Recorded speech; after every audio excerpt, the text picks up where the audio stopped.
Oi, vamos ler a Bíblia 365. Vamos continuar lá no dia 26, agora no livro de Êxodo, no capítulo 2, versículo 11 até o capítulo 3, versículo 22. Anos depois, já adulto, Moisés foi visitar seu povo e descobriu que eles eram forçados a realizar trabalhos pesados.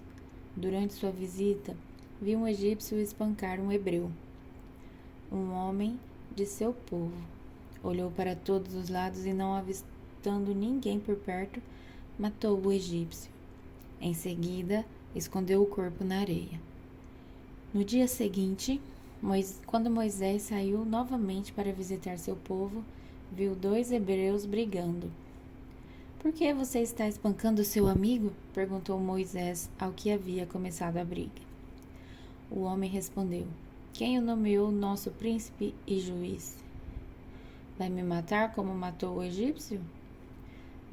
Moisés teve medo e pensou: com certeza todos já sabem o que aconteceu. E de fato, o faraó tomou conhecimento do que havia acontecido e tentou matar Moisés. Mas ele fugiu e foi morar na terra de Midian.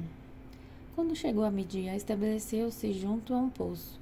O sacerdote de Midian tinha 7 filhas que foram ao poço tirar água e encher os bebedouros para o rebanho de seu pai. Então, alguns pastores chegaram e as expulsaram de lá. Moisés, porém, defendeu as moças e tirou a água para o rebanho delas. Quando as moças voltaram para o seu pai, Reuel, ele lhes perguntou: "Por que voltaram tão cedo hoje?" Elas responderam: "Um egípcio nos defendeu dos pastores. Depois tirou a água e deu de beber a nosso rebanho." "E onde está ele?" perguntou o pai. "Por que o deixaram lá? Convide-no para comer conosco." Moisés aceitou o convite e foi morar com Reuel. Depois de algum tempo, Reuel entregou sua filha Zípora em casamento a Moisés. Mais tarde, ela deu à luz a um menino, a quem Moisés chamou de Gerson, pois disse: "Sou forasteiro em terra alheia." Depois de muitos anos, o rei do Egito morreu. Os israelitas, porém, continuavam a gemer sob o peso da escravidão. Clamaram por socorro e seu clamor subiu até Deus. Ele ouviu os gemidos e se lembrou da aliança que havia feito com Abraão, Isaque e Jacó. Olhou para os israelitas e percebeu sua necessidade. Certo dia, Moisés estava cuidando do rebanho de seu sogro, Jetro, sacerdote de Midian. Ele levou o rebanho para o deserto e chegou ao Sinai, o monte de Deus. Ali, o anjo do Senhor lhe apareceu no fogo que ardia no meio de um arbusto. Moisés olhou admirado, pois, embora o arbusto tivesse envolto em chamas, o fogo não o consumia. "Que coisa espantosa!" pensou ele. "Por que o fogo não consome o arbusto? Preciso ver isso de perto." Quando o Senhor viu Moisés se aproximar para observar melhor, Deus o chamou no meio do arbusto. "Moisés, Moisés." "Aqui estou", respondeu ele. "Não se aproxime mais." O Senhor advertiu: "Tire as sandálias, pois está pisando em terra santa. Eu sou o Deus de seu pai, o Deus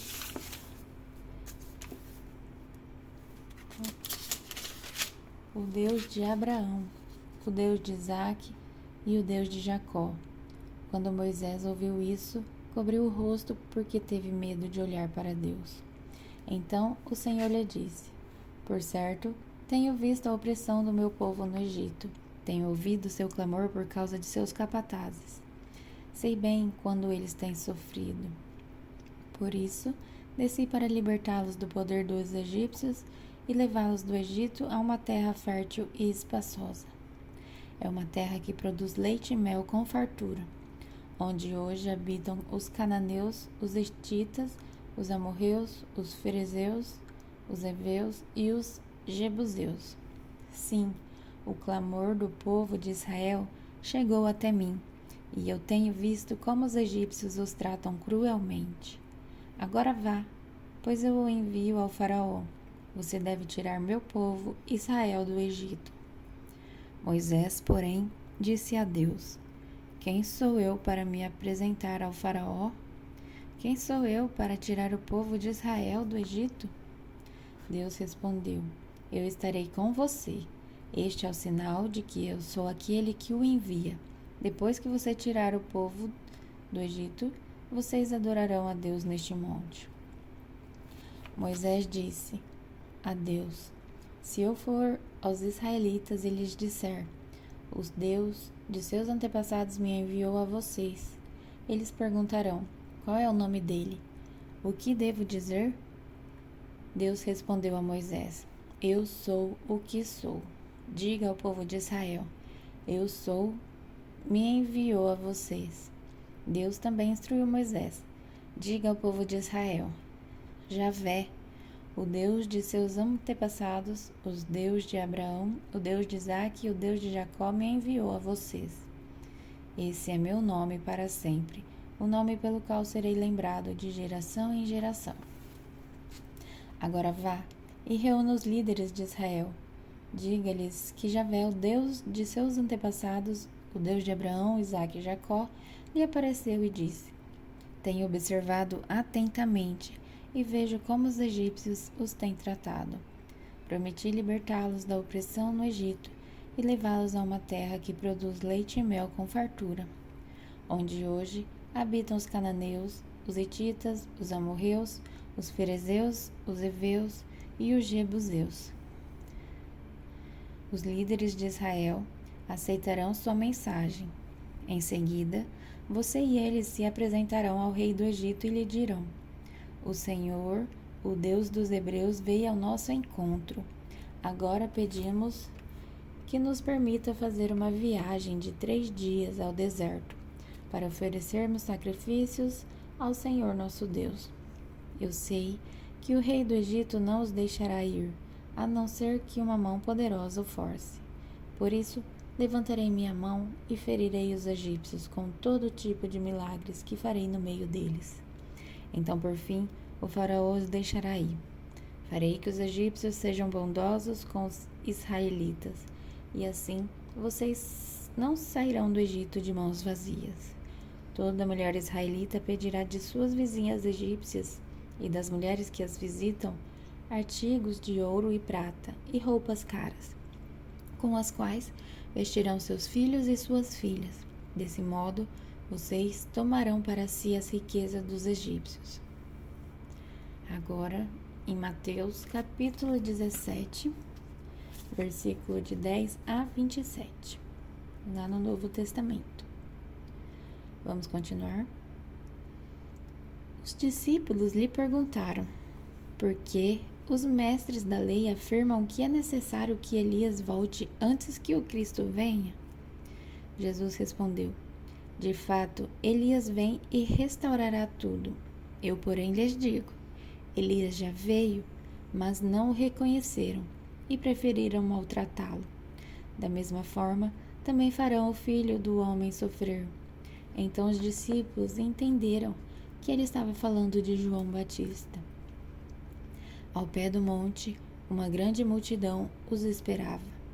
Um homem veio, ajoelhou-se diante de Jesus e disse: Senhor, tenha misericórdia de meu filho. Ele tem convulsões e sofre terrivelmente. Muitas vezes cai no fogo ou na água. Eu o trouxe a seus discípulos, mas eles não puderam curá-lo.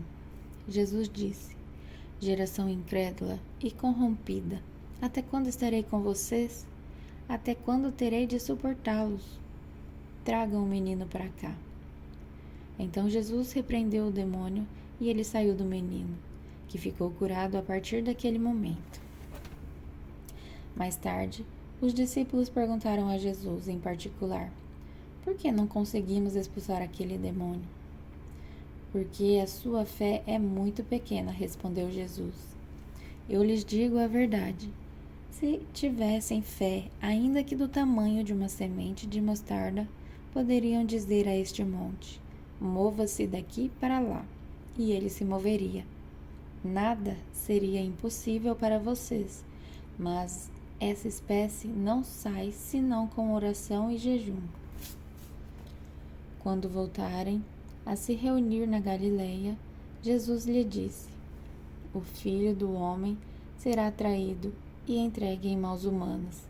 Será morto, mas no terceiro dia ressuscitará. E os discípulos se encheram de alegria, se encheram de tristeza. Quando Jesus e seus discípulos chegaram a Cafarnaum, os cobradores do imposto do templo abordaram Pedro e lhes perguntaram: seu mestre não paga o imposto do templo? Sim, paga, respondeu Pedro. Em seguida entrou em casa. Antes que ele tivesse oportunidade de falar, Jesus lhe perguntou: o que você acha, Simão? O que os reis costumam fazer? Cobram imposto de seus povos ou dos povos conquistados? Cobram dos povos conquistados, respondeu Pedro. Pois bem, disse Jesus, os cidadãos estão isentos, mas como não queremos que se ofendam, desça até o mar e jogue o anzol. Abra a boca do primeiro peixe que pegar e ali encontrará uma moeda de prata.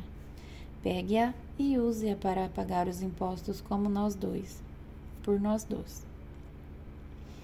Agora vamos continuar em Salmos, capítulo 22, versículo de 1 a 18. Meu Deus, por que me abandonastes? Por que estás tão distante de meus gemidos por socorro? Todos os dias clamo a ti, meu Deus, mas não respondes. Todas as noites levanto a voz, mas não encontro alívio. Tu, porém, és santo e está entronizado sobre os louvores de Israel. Nossos antepassados confiaram em ti e tu os livraste. Clamaram a ti e foram libertos. Em ti confiaram e jamais foram envergonhados. Mas eu sou um verme e não um homem. Todos me insultam e me desprezam. Os que me veem zombam de mim. Riem com maldade e balançam a cabeça. Esse é o que confia no Senhor? Que Ele o livre, que o liberte, se dele se agrada. Tu, porém, me tiraste a salvo do ventre de minha mãe e me deste segurança quando ela ainda me amamentava. Fui colocado em teus braços assim que nasci. Desde o ventre de minha mãe tens sido meu Deus. Não permaneças distante de mim, pois o sofrimento está próximo e ninguém mais pode me ajudar. Meus inimigos me rodeiam como touros. Sim, touros ferozes de Baçã me cercam. Abrem a boca contra mim como leões que rugem e despedaçam a presa. Minha vida é derramada como água. Todos os meus ossos estão desconjuntados. Meu coração é como cera que se derrete dentro de mim. Minha força secou como um caco de barro. Minha língua está grudada ao céu da boca. Tu me deitaste no pó à beira da morte. Meus inimigos me rodeiam como cães. Um bando de perversos me cerca. Perfuraram minhas mãos e meus pés. Posso contar todos os meus ossos. Meus inimigos me encaram e desdenham de mim. Repartem minha roupa entre si e lançam sortes por minha veste. Agora, vamos para o livro de Provérbios, capítulo 5, versículo de 7 a 14. Portanto, meu filho, preste atenção. Nunca se desvie do que irei lhe dizer. Mantenha a distância dessa mulher. Não se aproxime da porta de sua casa. Se o fizer, perderá sua honra e entregará a homens impiedosos tudo o que conquistou. Estranhos consumirão sua riqueza e outros desfrutarão o fruto de seu trabalho. No final, você gemerá de angústia quando a doença lhe consumir o corpo. Dirá: como odiei a disciplina. Se ao menos não tivesse desprezado as advertências, por que não ouvi meus mestres? Por que não dei atenção aos que me instruíam? Cheguei à beira da ruína total, e agora todos saberão de minha vergonha. Até o dia 27.